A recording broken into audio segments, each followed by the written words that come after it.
Zero hedge. Sorry, America. This is America. And this is America. I thought this was America. Sorry, America. Hope for income growth collapses as real wages stagnate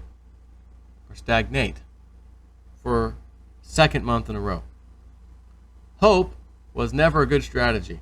Again, all Snippy always talk about smoking hopium. Look, we all use hope from time to time. Oh, I hope this happens. Oh, I hope Bitcoin hits 100K by the end of the year. I hope Litecoin gets 1/5 of the price of Bitcoin, whatever the price of Bitcoin gets to. Like Cliff's data from last year said. I hope, sure. But really, leaning on hope. I hope this happens, as in, boy, this has to happen. It's not a good idea. That's when the smoking of hopium comes into play.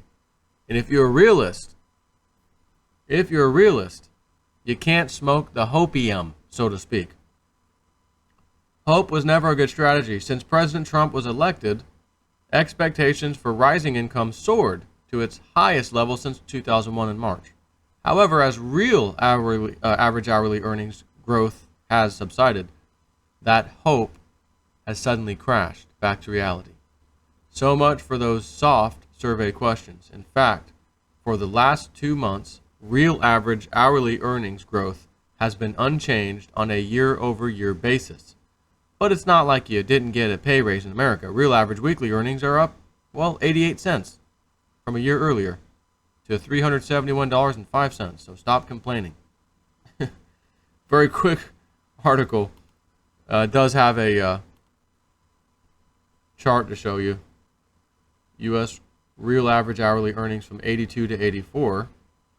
Conference Board Consumer Confidence increased income 6 months. All right, so the consumer confidence is yeah, cool, yeah. Oh, well, wait a minute, maybe not. And here's the reality. Red line. So, was climbing 2015. You can see it ended in 2015. Well, it's because Trump took over. Whoa, no. Trump just took over. And everyone loves to do that politically.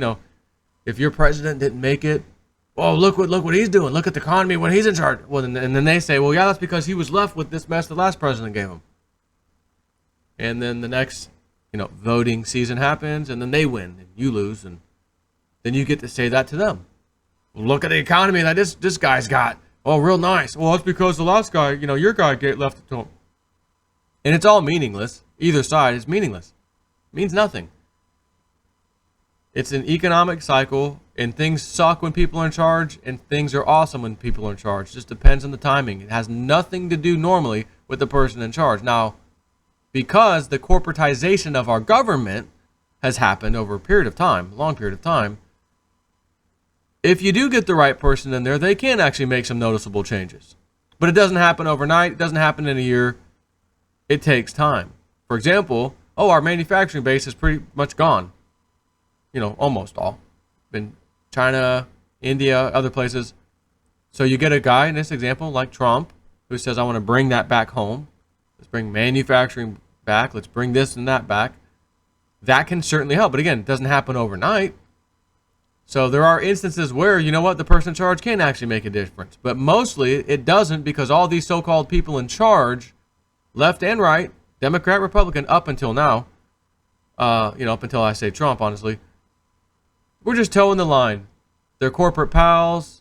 Yeah, doesn't matter if the Democrat wins, doesn't matter if the Republican wins. All the big corporations win. And today, which is Thursday, even though you're seeing this Friday, I'm doing the interview with Penny Kelly from that book, The Robes. The whole story everyone's waiting on. I can't wait to talk to her today. It's 9:30 right now. Doing a quick little video here. And got a little interview with her later on when I take my lunch. So, as I'm reading through her book, and I'm currently right around page 200 or so, 190 something out of 275, and thinking she got this in 1980, wrote the book in 2001, redid it in '05 to clean it up a bit, whatever grammatical stuff. I'm thinking, this thing is a wealth of knowledge of where we're all heading, not just in America. And now this kind of stuff is in this book.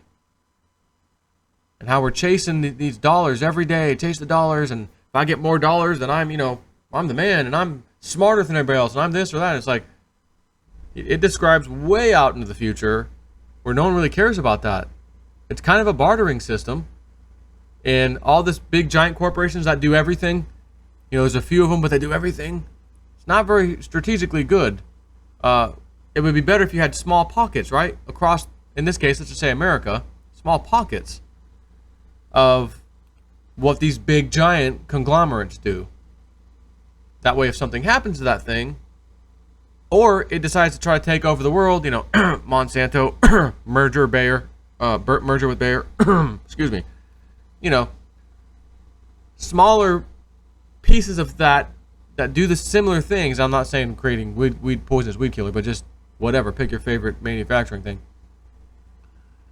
It's better when you have, just like the cryptocurrencies, these nodes. We don't want 4 or 5, master nodes that control everything. And you and I don't get them. It's the company that created them, and they picked who gets to have them, right? No, we want complete decentralization. I'm going to be able to turn a wallet on, install that sucker on my computer, and all of a sudden I'm a node. Now I'm a node, and I get to deal with transactions and the ledger and the blockchain, right? So what is it? There's thousands of us that have a certain wallet or whatever. You're a node, right? So think of all these little nodes across the country. And I don't mean every individual person, but what it talked about in this book. These like family businesses that just pop up that deal with stuff. And yes, everybody farms and has their greenhouses, and it reminds me of Pastor Dowell's place, but minus any religious side of it. Like, and it's very specific in this book. There's no religion involved. And I'm not saying that I, don't think that that's some, or that's some kind of horrible idea. I'm just saying it reminds me of everything I saw at Pastor Dowell's place. It's awesome. That's why I love that. As soon as I saw it, step foot on that property, I'm like, this is so cool. I want to do this one day. Just not the religious side, just like-minded people. We understand what we're doing. Maybe it can turn into something. Maybe it can turn into some kind of business thing at some point. Next thing you know, you got all these different families living and contributing on the property. It goes on to talk about people raising other people's kids within the community. And I don't mean like you ship your kid off to the neighbor. Just, it's takes a village to raise a kid, like that kind of a thing. And they actually, in this book, again, I'm going to talk to her a bit about this today. When someone decides we're going to have, we'd like to have a kid, because this is a big, not even a big, but a community that they do call the family in this book, even though you may not be blood-related family. But bringing another human being into this world is not just, it's mine and my wife's decision. Well, hold on. You're part of this community. How's that going to affect all of us in the community? And are we all ready to help? Because we're going to help you raise the kid. Interesting stuff. Way out into the future, apparently. But can't wait to talk to her today. It's just funny, though, now that I start reading this book and these little daily things from the taxation, raising income tax in Jersey and California wanting to split apart and all that stuff. And I'm like reading some of this in this book like, wow, they called this in 1980. And there's going to be some worse to come. The food. She's all over not she, but she wrote the book, but because of what they told her about our food and the fake food, and they said it's going to look like there's an abundance of food. You guys aren't even going to realize there's a food problem. And there is. But it'll be like abundance. They'll just create more fake food. That's not real nutritious like it would be if you grew it in your house, as in greenhouse attached to your house. Climate controlled. Now we're talking. Follow me? That is one of the things I want to do so badly. But Mama snipped before. Joe, you're going to be moving in less than 2 years, or about 2 years. From the house we just got, last year, this house. Yeah. So do I go and build a air-conditioned greenhouse? No. Do I put my solar panels up? No. Just to take them back down, or just include them when I sell the house? What if the house prices start dumping? I just gave away those solar panels for free. Oh, wow. So, you follow me? So my mindset is wherever we move next, I'm pretty darn certain that is home. And that is going to take some acreage. Not a small amount of acreage, as in 1, 2, 3 acres or something, but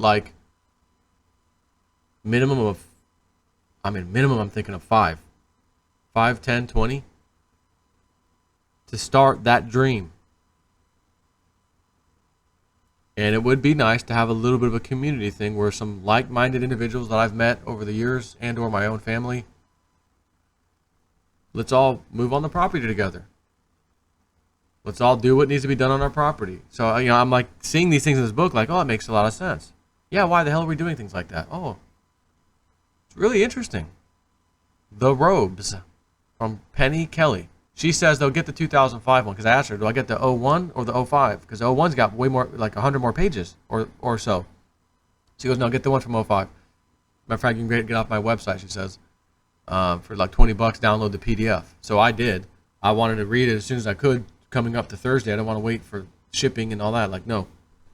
Let me just download this thing and read it. So that's what I've been doing every night when I got home for, well, literally the last maybe 2-3 days total, and I want to finish it, but I don't know that I'll get it finished by the time I talk to her today, but we'll see. So again, you'll see that video probably after this video because I already uploaded one before this one, then there's this one, and then the interview with her is going to be tomorrow, which is now you seeing this today, Friday, after this. So we will see.